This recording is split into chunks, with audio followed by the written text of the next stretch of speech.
Good morning class 10th online classes में आपका स्वागत है। अभी अपन जो 9th चैप्टर के बारे में कंटिन्यू चल रहे हैं, हेरिडिटी एंड इवोल्यूशन, जिसके बारे में अपन ने बात की।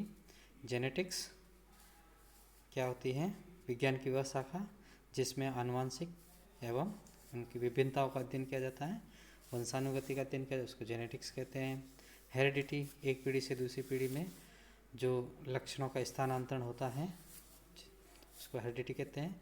और लक्षणों के स्थानांतरण के समय प्रत्येक जीव में कुछ नए चेंजेज आते हैं जो कि उनके माता पिता के हूबहू नहीं रहते हैं। तो इस प्रकार के वेरिएशन को हम क्या कहते हैं, विभिन्नताओं को वेरिएशन के नाम से जानते हैं। फिर अपन ने बात की थी मेंडल्स के बारे में और मेंडल के एक्सपेरिमेंट के बारे में। Monohybrid cross, dihybrid cross. Monohybrid cross में genotype ratio, phenotype ratio, checker board. Dihybrid cross के अंदर जो 16 कॉलम का आपने चेकर बोर्ड देखा है, उसमें जीनोटाइप और फिनोटाइप रेशियो, इसका ऑब्जर्वेशन, कंक्लूजन, इन सभी बातों पर अपन ने चर्चा की है। उम्मीद है कि आप लोगों ने इसको क्लास नोट्स के रूप में तैयार किए होंगे और कुछ आपको सवाल दिए थे होमवर्क के रूप में, वो भी आप करके ग्रुप में भेज सकते हैं ताकि आप उनके प्रिंट निकाल करके हम चेक करके आपको वापस उसके बारे में सही या गलत की जानकारी दे सकते हैं। साथ ही साथ आप यहाँ अपने स्कूल में ऑनलाइन क्लासेस के जो डिस्कशन चलता है उस पर भी आप भाग ले सकें और ऑनलाइन क्लास से संबंधित किसी भी प्रकार का कोई आपके मन में शंका है तो उसको दुरुस्त किया जा सकता है। आज जो अपन बात करेंगे नेक्स्ट टॉपिक है, इम्पोर्टेंट है, वेरी इंपॉर्टेंट टॉपिक्स है, सेक्स डिटर्मिनेशन या लिंग निर्धारण। यानी कोई भी जीव जो है, अपन ह्यूमन बीइंग की बात करें तो उसमें लिंग का निर्धारण कैसे होता है, क्या उनको करने वाले कारक कौन कौन से हैं और होने वाला जाइगोट से आगे जो डेवलप होने वाली जो ऑफ स्प्रिंग होगी वो मेल है या फीमेल है, इसके बारे में अपन विस्तृत अध्ययन करते हैं। फिनोमिनन ऑफ डिसीजन और determination of sex of an offspring, ऐसी घटना जो आगे संतति में डिसाइड कर दे कि ये मेल होगा या फीमेल होगा, उसको अपन सेक्स डिटर्मिनेशन के नाम से जानते हैं। Factors responsible for sex determination, इसको प्रभावित करने वाले कारक कौन कौन से हैं, एक तो होता है इन्वायरमेंट और दूसरे होते हैं जेनेटिक्स। इन्वायरमेंटल में क्या है, in some animals the temperature at which the fertilised eggs are kept decide the gender. कुछ जंतुओं के अंदर जो इसका निर्धारण होता है वो टेम्परेचर बेस पर होता है, तापमान के ऊपर निर्धारित किया जाता है कि आगे आने वाली जो ऑफ स्प्रिंग होगी मेल होगी या फीमेल। फॉर एग्जांपल टर्टल या कछुए के अंदर अपन इस प्रकार का लिंग निर्धारण देख सकते हैं। जेनेटिक्स के अंदर in some animals like human gender और individual is determined by a pair of chromosome called sex chromosome. मनुष्य के अंदर 23 जोड़ी गुणसूत्र पाए जाते हैं, जिसमें 22 जोड़ी गुणसूत्र जो होते हैं उसको एलोसोम के नाम से जानते हैं और ऑटोसोम के नाम से जानते हैं, जो कायिक लक्षणों का निर्धारण करते हैं। और एक जोड़ी जो तो है वो सेक्स डिटर्मिनेशन या इसको एलोसोम के नाम से जानते हैं। तो वो एक पेयर जो है उस मेल के अंदर वो पेयर रहता है एक्स और वाई, और फीमेल के अंदर वो पेयर रहता है एक्स और एक्स।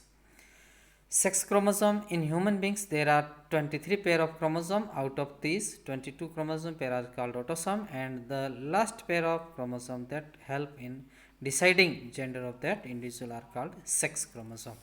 जो एक जोड़ी गुणसूत्र पाए जाते हैं जो निर्धारित करते हैं लिंग का निर्धारण करते हैं, उनको हम सेक्स क्रोमोसोम के नाम से जानते हैं। वैसे बात कर चुके हैं, तो यहाँ पर किस प्रकार इसको चेकर बोर्ड की सहायता से अपन समझते हैं। Sex determination in human beings, मनुष्य के अंदर सेक्स का लिंग का निर्धारण कैसे होता है। देखिए फादर या जिस मेल हैं तो जनक जो होंगे यहाँ पर एक्स वाई फादर के सेक्स क्रोमोसोम है और मदर के हैं एक्स और एक्स मदर के क्रोमोसोम हैं सेक्स क्रोमोसोम।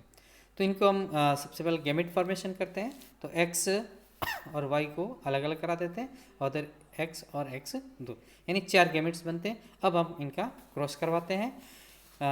मेल के या फादर के एक्स गुणसूत्र का फीमेल के एक्स गुणसूत्र के साथ में जब करते हैं तो दोनों ही हमारे को जाइगोट के अंदर जो फॉर्मेशन होगा उसमें एक्स और एक्स आएगा, जो ये निर्धारण करता है कि आने वाली जो ऑफस्प्रिंग होगी वो फीमेल होगी।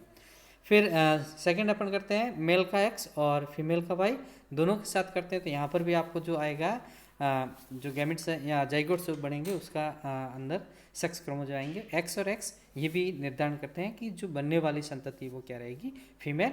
तो यहाँ पर अपन देख सकते हैं नेक्स्ट है मेल के वाई गुणसूत्र का फीमेल के एक्स गुणसूत्र के साथ में जब क्रॉस करवाते हैं तो आप देखेंगे उसमें एक्स और वाई गुणसूत्र हमारे को प्राप्त होते हैं, जो ये निर्धारण करते हैं कि आने वाली जो ऑफस्प्रिंग होगी वो मेल होगी। दूसरा वाई और फादर का और मदर का एक्स गुणसूत्र ये अपने को निर्धारित करते हैं कि जो आने वाली ऑफस्प्रिंग होगी उसमें एक्स और वाई सेक्स क्रोमोसोम होंगे जो मेल का निर्धारण करते हैं। तो इस प्रकार से हम पूरे चेकर बोर्ड को जब देखते हैं तो किसी भी पेरेंट्स के जो होने वाली संतान होगी उसमें 50% प्रोबेबिलिटी रहती है फीमेल की और 50% प्रोबेबिलिटी रहती है मेल की, यानी या तो लड़का होगा या लड़की होगी। तो हमारे पास जो 4 ऑफस्प्रिंग प्राप्त हुई है, जो संतानें प्राप्त हुई, उन 4 में से 2 लड़कियां और 2 लड़कों के चेकर बोर्ड के अंदर आए हैं। तो इस प्रकार से हम मनुष्य के अंदर लिंग का निर्धारण किया जाता है। इस चेकर बोर्ड से हम समझ सकते हैं this show that half the children will be boys and half will be girls, यानी ये शो करता है कि अगर अपन एक सिक्के को जब उछालते हैं तो उसका हेड और टेल आने का क्या रहेगा प्रोबेबिलिटी, या तो हेड आएगा या टेल आएगा। तो होने वाली संभावना को यही दर्शा सकते हैं कि या तो लड़का होगा या लड़की होगी।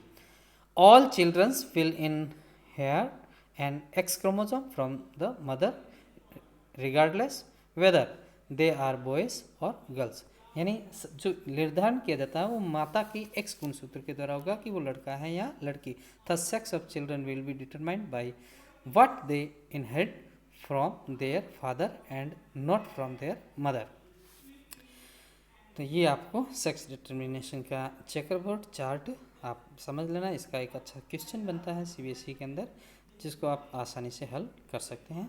तो इस चैप्टर का नेक्स्ट जो पोर्शन आता है वो आता है इवोल्यूशन या उद्विकास, यानी अब तक जो जीव हैं वो उत्तरोत्तर जनन करते जाते हैं और अपने अंदर नए नए कैरेक्टर जाते हैं, जिससे एक एनवायरनमेंट में जीने के लिए उनके पास में वेरिएशंस आती हैं।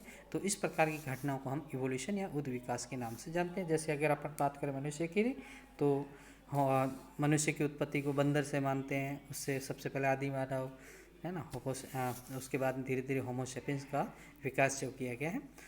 और आज के मनुष्य और आज से 10,000 साल पहले के मनुष्य में जितना चेंजेज आ रहा है वो सारा प्रोग्रेसिव है, इसको हम इवोल्यूशन या उद्विकास के नाम से जानते हैं। तो यहाँ पर आपको इवोल्यूशन की कुछ घटनाएं बताती हैं कि यहाँ सिचुएशन दी गई है अपने चैप्टर्स के अंदर, जिसको अपन देख करके इसको सॉल्व कर सकते हैं। सिचुएशन फर्स्ट है group of red Beatles colour variation arise during reproduction, कि एक ग्रुप है रेड बीटल का जो वेरिएशन आई है ड्यूरिंग रिप्रोडक्शन के द्वारा। फिर धीरे धीरे उस रेड जो आपके बीटल्स हैं उनमें से कोई एक नेक्स्ट अलग चेंज ग्रीन कलर का आ जाता है। फिर उस ग्रीन कलर वाले की जो कॉलोनी होती है वो धीरे धीरे बढ़ती रहती है और रेड कलर वाले बीटल्स जो हैं वो धीरे धीरे घटते जाते हैं। और एक पिक पॉइंट आता है जब उस पूरी कॉलोनी में सारे बीटल्स जो होते हैं वो किस प्रकार के वो ग्रीन कलर के आते हैं। तो all beetles red except one that is green, यानी पूरी कॉलोनी में सारे रेड हैं और एक जो है वो हरा है। वन बीटल ग्रीन रिप्रोडक्शन, वो रिप्रोडक्शन करता है। और यहाँ पर जो रेड बीटल्स हैं क्रोफिड्स ऑन रेड बीटल्स, क्योंकि जहाँ जो ज़्यादा मात्रा में दिखते हैं तो कोई भी उसके जो कंज्यूमर होते हैं वो उसको भक्षण के रूप में लेते हैं। तो यहाँ पर बीटल्स को खाने के लिए क्रोज जो है रेड बीटल को ज़्यादा प्रोबेबिलिटी उसके रेशियो में खाएंगे ग्रीन की तुलना में।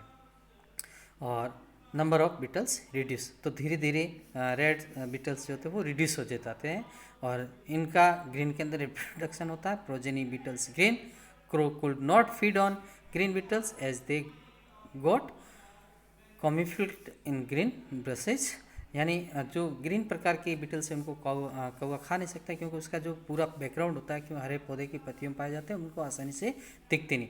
तो number of green beetles increase, यहाँ पर धीरे धीरे ग्रीन बीटल्स की संख्या जो है वो बढ़ती जाती है। इस प्रकार से उस कॉलोनी के अंदर एक नए वेरिएशन आता है, एक नई स्पीसीज का उद्भव होता है। सिचुएशन फर्स्ट के अंदर इसका रिजल्ट हम क्या देते हैं, green beetles got the survival advantage और they were naturally selected as they were not visible in green press.